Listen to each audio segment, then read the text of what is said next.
আসসালামু আলাইকুম। অল্প সময়ে তৈরি এই মজাদার আচার রেসিপি আপনাকে স্বাগত জানাই। আশা করি শব্দ বালাই আছেন, আমিও বালাই আছি। তৈলন আমরা নামায় আনি আর আনেরা লগে থেকে দেখতে থাকেন অল্প সময় এত মজাদার আমরার আচারটা এত অল্প উপকরণ দিয়ে আমি কেমনে তৈরি করি। গরমের দিনে টক জাতীয় খাবার কম বেশি সবদেই পছন্দ করে।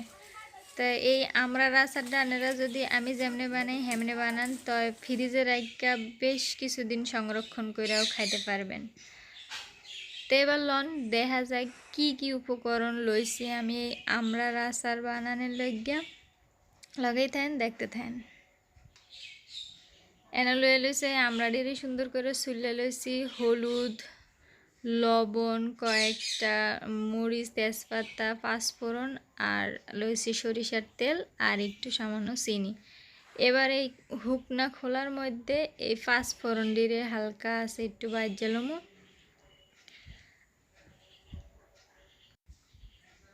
এই পাঁচফোড়ন দিয়ে ভাজা লয়ে সেই কয়টা মরিচ টালা দিয়ে লমু।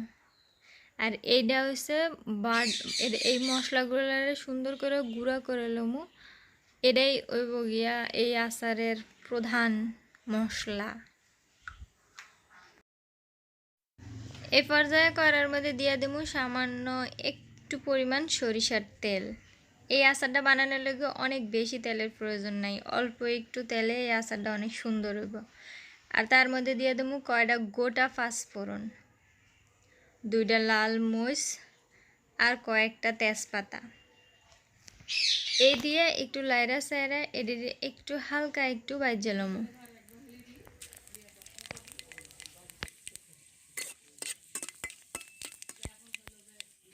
এরপরে কাইটটা দুইয়া রাহা আমরা ডিরে দিয়ে দেবো, দিয়ে তারপরে আস্তে আস্তে ডিরে লাড়া চাড়া দিতে থাকবো, মিশাইতে থাকবো। এর মধ্যে দিয়ে দেবো সামান্যতম হলুদ, সুন্দর একটা কালারের লেগা। এই আডির আমরা অতিরিক্ত টকের লেগে অনেকে এই আমড়াটা পছন্দ করে না, কিন্তু এই আমড়াটা যদি আজের আমার রেসিপিটা ফলো করে আপনারা বানায় যদি খান তাহলে এটার স্বাদ ভুলতে পারতেন না জীবনেও। এত পরিমাণ স্বাদ এই আমড়ার আচারটা। এ পর্যায়ে এই আচারের মধ্যে আমড়ার মধ্যে দিয়ে দেবো সামান্যতম লবণ দিয়ে এটিতে আবার বালা করে লাড়া চাড়া দিয়ে এবার এটি কিছুক্ষণ ওইতে থাক অল্প অল্প আছে। আর আমি এদিকে বাজ্যা ঠান্ডা করে রাখা মশলাটি একটু গুঁড়া করে লই।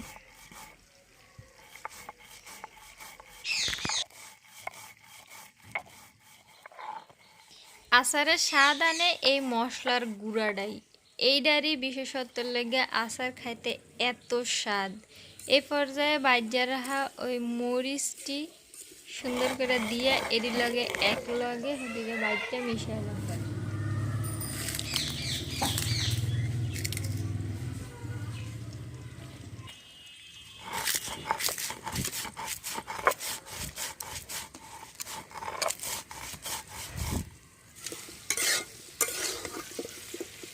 হালকা আছে এটার একটু আবার লাড়া দিয়ে দিলাম। আর এদিকে মশলা দিয়েও আমার গুঁড়া করা শেষ, এদিকে তুলে লইলাম।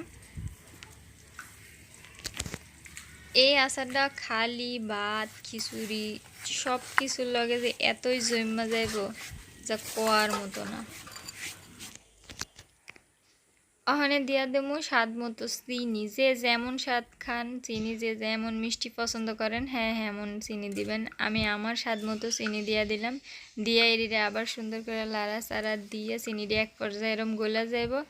তারপরে এই ভাজ্যা গুঁড়া করে রাখা মশলাটি দিয়ে দিব। মশলার কড়াটি ছিটায় দিয়ে এবার এদিকে একটু হালকা লাড়াচাড়া করতে হইব।